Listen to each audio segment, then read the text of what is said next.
Business of plying, hiring or leasing goods carriage. Section 44AE. Now just like section 44AD, even section 44AE provides for presumptive basis of taxation. I explained to you what is the meaning of presumptive basis of taxation in the previous slide. It means that instead of actually computing the profits or loss of a business, we treat the income as a defined percentage of the gross receipt or some other basis, right? For any business which is other than the business of plying, hiring or leasing of goods, okay, carriages, the presumptive basis of taxation is available in 44 AD. But for plying, hiring or leasing of goods carriage, section 44 AE is applicable. Now the portion that I have highlighted in red are actually the conditions which were there in 44 AD as well. So I'm not going to repeat them, right? These have the same explanation exactly as we saw them in 44 AD. But let's see what are the other conditions. So the first thing is who all are covered under this section. The assessee who is engaged in the business of plying, hiring or leasing of goods carriage. Okay, so if you are hiring it to the others, if you are giving it to the others on lease, or if you are yourself engaged in the business of goods carriage, then you are covered within the provision of section 44 AE, provided who owns not more than 10 goods carriage at any time during the previous year. So if you are an owner of 10, 9, 8, you can opt for 44 AE. But if you are owning 11 or more, you cannot opt for section 44 AE, right? So it's only those people who are having not more than 10 goods carriage at any time during the previous year.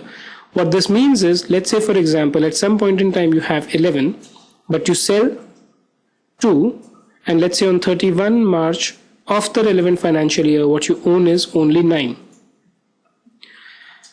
Then also you are not covered within the provision of this section, because during financial year, whatever is the financial year, at some point in time you had more than 10 goods carriage, right?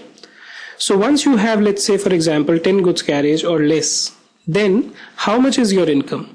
The deemed income in such cases is rupees 5,000 per month from a heavy good vehicle and rupees 4,500 per month from other than heavy goods vehicle. Part of the month will be treated as full months. So let's say for example, if you are having 10 goods carriage, out of which 5 are heavy goods vehicle and 5 are other vehicle. For heavy goods vehicle, your income is treated as 5,000 per month, right? So 5 into 5,000 into 12 months. So your income will be 60,000 into 5 or 3 lakh. For other vehicles, it's 4,500 per month into 12, right? So 60, this will give you 2,70,000. So your total presumptive income will be 5,70,000, right? So the deemed income is 5,000 per month for heavy goods vehicle and 4,500 per month for other vehicles. If you acquire some fresh vehicle during the year, let's say for example, instead of 5 and 5, you had 5 and 4, right? And you acquire one vehicle on December 16, right? Then for this vehicle, even December, which is only for 14 days, will be considered as 1 month. So it will be considered that you own the vehicle in December, January, February and March, 4 months, right? So 4 into 4,500, assuming this is an other vehicle, right? 18,000 will be treated as income for this particular vehicle, which is not a heavy good vehicle.